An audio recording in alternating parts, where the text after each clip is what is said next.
प्रणाम मित्रगण। हम भूमिजा जी पाठक स्वागत करत बाटी आप सबके अपने चैनल समृद्ध भोजपुरी में। आप लोगन के पता बाटे कि समृद्ध भोजपुरी में इस समय भक्त लोगन के चरित्र के कथा चलत बाटे। तो हम आप लोगन के कहानी सुनावत बाटी। ई हम आज सुनाए आप लोगन के कहानी संत रविदास के।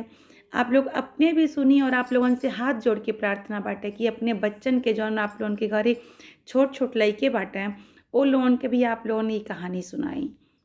जितनी भी हम कहानी में सुनाविनी सब यही आशा से सुनाविनी कि आप लोग अपने बच्चन के सुनैबे।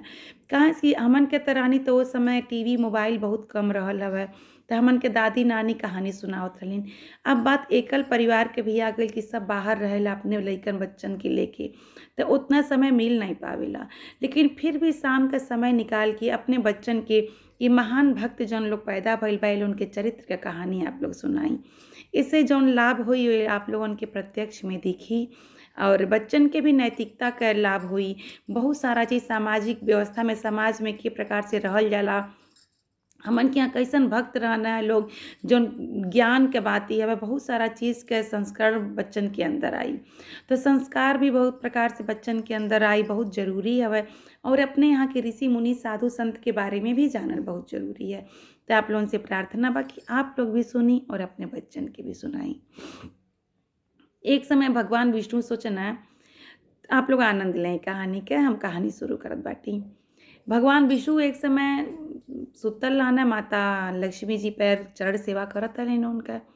तो कहना कि हमार सबसे प्रिय भक्त रविदास हमें सोचत हैं जाई उनसे मिल के आई। तो माता जी कहलिन कि ये में सोचले कौन बात बा जाई, कहना वो संकोच में पड़ जाई हैं। हमार भक्त हमार चूकी और इस समय बहुत आर्थिक स्थिति गरीबताई से जूझत है। तो तन जाई देखी कहीं हमारे भक्त का मन त नाई विचलित भइल बा।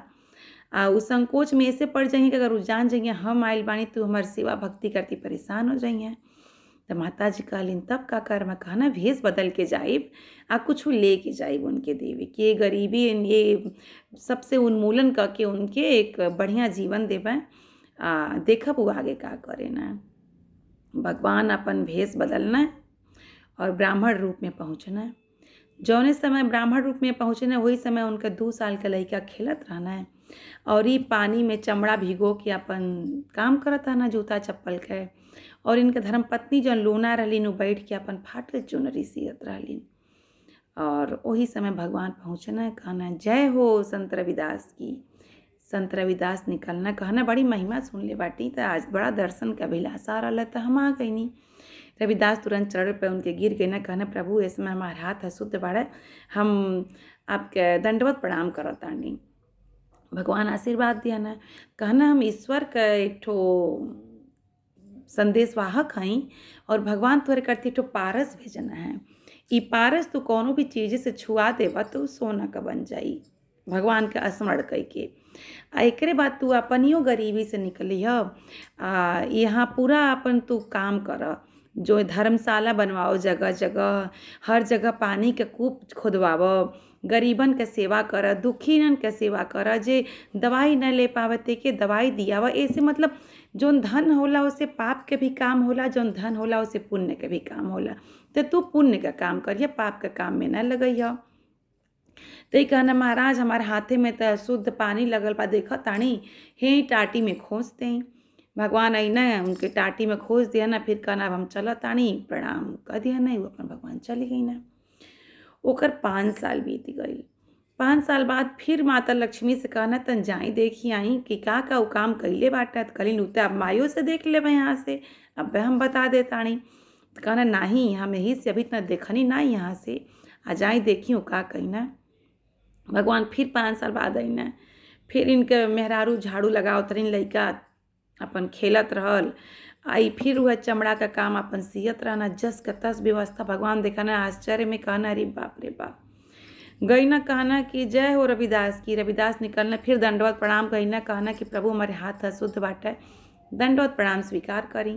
तो कहना कि हम 5 साल पहले तू के पारस दे के गई लानी, कहनी कि यहाँ का जौन बाटे तू एक रूप काया कल्प एकदम अलग कह दो, अब तो हमके कुछ दिखते नहीं बाटत। कहना महाराज अरे हम तो के छुअबे नहीं कैनी, अब देखी जहाँ खोसले रहनी का पता वहीं रहे।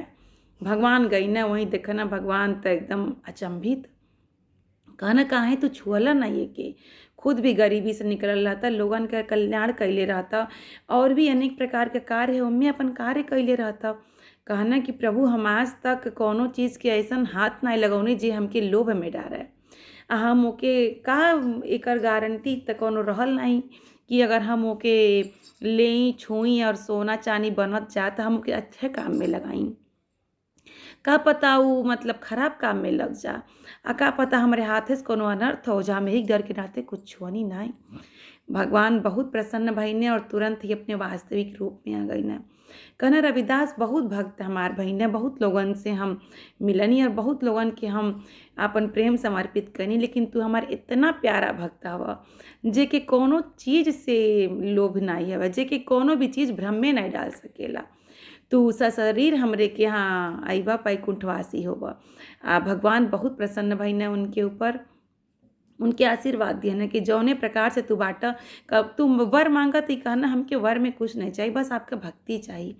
भगवान कहना तथास्तु, तू हमेशा हमार भक्ति करबा ओकरे बाद तू गोलोकवासी होबा। और यही के साथ भगवान अंतर ध्यान हो जाना और फिर ये अपन चमड़ा के उठावे ना और फिर काम धाम शुरू कर देना। ओकरे बाद का होला कि अपन फिर वही निरंतरता काम में चलल गई ना विष्णु भगवान उनके लग के माता जी के, माता जी कहलिन का बका कैले बाणा, कहना वो कुछ नहीं कैले बाणा, लोभ के डर से वो पारस के छुअना नहीं, जे पारस के न छुए वो खाली संत रविदास हो सकेला। संत रविदास के अलावा केहू भी ऐसन ब्रह्मांड में पूरे न होकर जे पारस के न छुए। तो यही के साथे हम अपन कथा समाप्त करत बाटी और बिहान फिर हम एक अच्छे से कथा के साथ आप लोगन के समक्ष उपस्थित होवें। तब तक के लिए श्री शिवाय नमस्तुभ्यम।